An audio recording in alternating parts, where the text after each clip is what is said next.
우리 소금과 빛에 대한 이야기 함께 나누면서 이제 계속해서 말씀을 이어가도록 하겠습니다. 팔복이 그리스도인의 본질적 성품에 관한 것이라면 소금과 빛의 비유는 그들의 선한 영향력에 대한 것입니다. 그리스도인들이 세상에 영향력을 끼쳐야 한다는 것은 누구나 동의할 수 있습니다. 그러나 팔복에서 선언한 하나님의 백성은 사회적 약자에 불과하다는 것을 우리는 기억해야 합니다. 도움을 받는다면 모를까? 세상을 바꿀 수 있는 힘이 있는 사람들이 아닙니다. 그런데 예수님은 그런 백성들에게 세상을 바꿀 사명을 말씀하고 계신 겁니다. 소금과 등불은 모든 사람들에게 익숙하고도 유용한 것이었습니다. 예수님은 이 비유를 통해서 세상 속에서 그리스도인들이 어떤 영향력을 발휘하고 있는지를 가르쳐 주셨습니다. 하나님의 백성은 세상과 구별되는 존재이어야 했습니다. 빛과 같은 하나님 백성은 어둠인 세상과 같아서는 안 되고 소금과 같은 그리스도인들은 세상과 같지 않아야 했습니다. 그리고 하나님의 백성은 세상 속에서 자기의 역할을 해내야만 했습니다. 어둠 속에서 빛을 발하고 맛을 잃은 세상에 짠맛을 내야만 했습니다. 그것이 그리스도인의 정체성입니다. 여러분, 제 1과가 뭐에 대한 이야기냐면 성도의 정체성에 대한 이야기라고 했어요. 성도의 정체성. 그래서 앞부분은 팔복을 다루면서 팔복에서는 본질적인 성품에 대한 이야기를 했어요.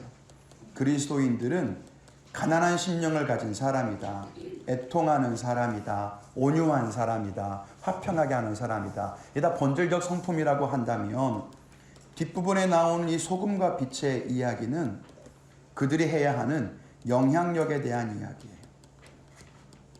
그런데 이 영향력도 우리가 기억해야 되는 것은 어떤 행동을 해야 한다, 이걸 하지 말아야 한다라고 하는 행동으로서 영향력이 아니라 그냥 그가 존재하는 것만으로 세상에서 영향력을 끼쳐갈 수 있는 바로 그런 존재임을 기억해야 된다는 겁니다.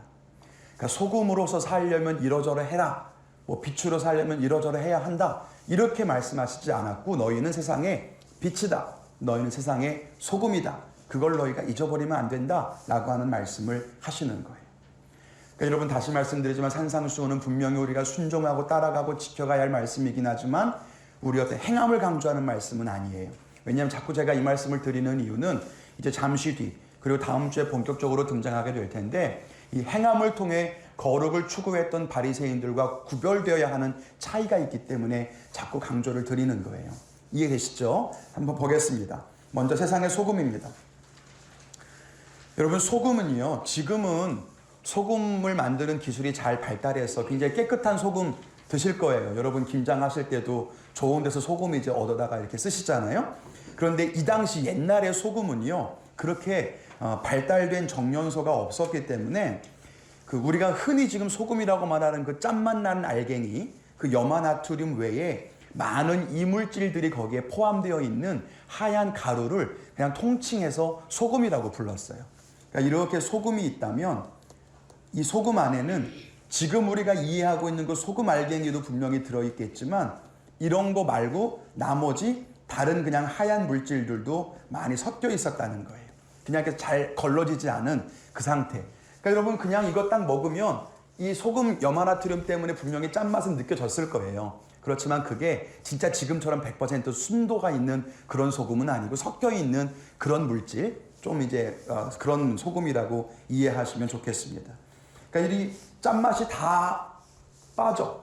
짠맛이 이만큼 빠져버리면 짠맛이 좀 덜하겠죠. 그러니까 짠맛이 좀 덜한 소금도 있고, 짠맛이 다 빠져버리면 분명히 하얀 알갱이처럼 보여서 소금으로 부르긴 하는데 짠맛 안 나는 소금이 되기도 하는 거예요. 이해가 되시죠? 무슨 말인지. 그러니까 맛있는 소금이라고 하는 게 여러분 존재할 수 있겠어요? 짠맛을 안 내는 소금이 어디 있겠어요? 지금 우리 생각으로 이해가 안 되지만 이 당시에 소금의 수준이 저랬기 때문에 짠맛이 빠져버리고 남은 알갱이, 분명히 하얗고 소금같이 보이지만 그게 소금이 아닌, 짠맛이 안 나는 그런 소금이 있다는 거예요. 그게 오늘 예수님 말씀하시는 맛있는 소금에 대한 이야기인 거예요. 그런데 이 소금에 비유하신 이유가 무엇인가? 여러분, 소금의 어떤 기능이나 특징 때문에 이것을 비유하신 것은 아니에요. 오늘 말씀해 보면 소금에 대해서 예수님 뭐라고 말씀하세요? 소금의 짠맛에 대해서만 이야기하시는 거예요. 그러니까 소금의 짠맛, 소금은 그냥 짠맛을 내는 거예요. 이게 지금 여기에서 중요한 거지, 소금은 부패를 방지한다, 소금은 뭘 저장해 놓는다라고 하는 이야기는 설교자들이 해석한 거지, 예수님은 그 얘기를 하고 싶은 게 아니에요. 그냥 소금의 본질, 짠맛을 내는 존재, 그게 중요한 거예요. 이게 제일 중요합니다. 헬라어 모라이네인이라고 하는 말은 맛을 잃다라고 하는 말인데요. 이 맛을 잃어버린다는 말이 똑같은 말로 어리석게 돼버린다라고 하는 말과 같아요. 뭔가 빠져나간 거죠. 흐리멍텅한 뭐 이런 거, 우리말로 하면 그런 뉘앙스인 것 같아요. 그런 거죠. 두 번째는 성도다움을 잃어버린 성도는 그래서 어리석은 존재에 불과하다는 그런 의미를 내포하고 있습니다. 맛을 잃다. 여러분, 그런데 오늘 읽은 말씀 마태복음 5장 13절에 보면 이렇게 써 있어요. 너희는 세상의 소금이니 소금이 만일 그 맛을 잃으면 무엇으로 짜게 하리요? 이런 말이 나옵니다. 이렇게 물어보고 있는데, 그러면 무엇으로 짜게 하리요의 목적어가 대체 뭘까요? 무엇을 짜게 한단 말일까요? 세상을 짜게 한다는 말일까요? 첫 번째 A번 보시면 무엇으로 세상을 짜게 하리요? 이렇게 물어요. 만약에 소금이 맛을 잃어버리면 세상에 어떻게 짠맛을 낼 수 있겠느냐? 그런데 원어를 보시면 그렇게 되어 있지 않아요. B번 보시면 무엇으로 이 맛이른 소금을 다시 짜게 할 수 있을까? 이렇게 되어 있는 거예요. 그러니까 소금이 세상을 짜게 하는 게 아니라 맛이른 소금을 어떻게 다시 짜게 만들 수 있으리요? 이렇게 되어 있어요. 그래서 영어 성경의 여러 가지 번역에 보면 어떻게 그 짠맛을 회복하리요? 무엇으로 이를 다시 짜게 하리요? 이렇게 번역되어 있는 것을 볼 수가 있습니다. 그러니까 해석해 보면 성도다움을 잃어버린 이 성도를 어떻게 할꼬? 이런 말인 거죠. 그러면 성도다움을 잃어버린 그 성도를 어떻게 한대요? 말씀 보니까 다만 밖에 버려져 사람에게 밟힐 뿐이니라. 이렇게 말씀이 이어지는 거죠. 여러분 이해되셨습니까? 네. 여러분 이 말씀이 어디에 이어지냐면 요한복음에 가면 포도나무 가지에, 요한복음 15장에 나오는 포도나무 가지에 연결되어 생각해 볼 수 있습니다. 여러분 포도나무 가지가 열매를 많이 맺어야 되죠. 열매 맺지 못하는 가지는 어떻게 돼요? 네, 찍어서 내다 버리고 불에 태워지는 거죠. 그런 운명에 처해지지 않습니까? 열매를 맺지 못하는 가지는 찍어서 태워버리는 거고, 맛이른 소금은 그냥 길바닥에 버려서 그냥 밟혀버리는 거죠. 쓸모가 없다는 거예요. 그러니까 이 소금이 짜게 한다는 것은 세상을 이야기하는 것이 아니라 자기 자신을 말하는 거예요. 우리가 그 맛을 잃어버리면 안 되겠다라고 하는 그 이야기를 하고 있다는 겁니다. 세상의 빛입니다. 빛의 비유도 소금과 완전한 대꾸를 이루고 있습니다. 소금만큼이나 낯익고 또 유용한 그런 등불을 가지고 이야기하는 거고요. 여기도 마찬가지로 빛의 역할, 어떤 빛이 무슨 역할을 한다 이런 것보다 빛에 밝히는 성질, 빛을 밝히는 그 성질에 주목해야 합니다. 착한 행실을 강조하는 것으로 이해할 수 있습니다. 그리스도인이 자기의 신앙을 외적으로 보이게 하는 그런 모든 표식이죠. 세상을 변화시키는 것이 중요한 게 아니라 빛을 발하는 것이 중요합니다. 성도에게 기대하는 것은 우리가 서 있는 자리에서 말씀대로 살아가고 있느냐, 말씀대로 선을 행하고 있느냐, 그러면 그것이 빛을 발하는 것이고, 그렇게 살아가는 너희를 보며 세상 사람들이 알게 될 것이라는 거예요. 하나님께 영광을 돌리게 될 것이다. 그렇게 이야기를 하는 거죠. 10절에 보니까 이같이 너희의 빛이 사람 앞에 비치게 하여 그들로 너희의 착한 행실을 보고 하늘에 계신 너희 아버지께 영광을 돌리게 하라. 너희가 바라는 그 빛을 보면 저들이 하나님께 영광을 돌리게 될 것이다. 우리가 무언가를 해서가 아니라 너희의 삶을 바라보며 그렇게 하나님을 인정하게 될 것이다 라고 하는 거예요. 여러분, 이게 오늘 말씀에 담겨있는 뜻입니다. 그런데 여러분, 중요한 건 뭔지 아세요? 우리 앞에서 팔복을 살펴봤지만 그리스도인의 혹은 성도의 모습이 세상 사람들이 우러러볼 만한 그런 모습은 아니라고 하는 거예요. 낮은 자였고 가난한 자였고 빼앗긴 자였고 우는 자였고 핍박을 당하는 사람들이잖아요. 여러분, 그 사람들의 어떤 삶을 바라보며 어떻게 사람들이 하나님께 영광을 돌릴 수 있을까? 보통 우리는 그렇게 이야기하죠. 높은 곳에 올라가서 하나님께 영광을 돌려라. 너희가 귀한 자리에 나아가서 하나님의 축복을 받고 살면서 하나님께 영광을 돌려라. 그렇게 보통 이야기합니다. 낮은 곳에 있으면 하나님께 영광되지 않는다. 너희가 그런 모습으로 살아가면 하나님 절대 영광받지 않는다. 어떻게 전도할 수 있겠냐?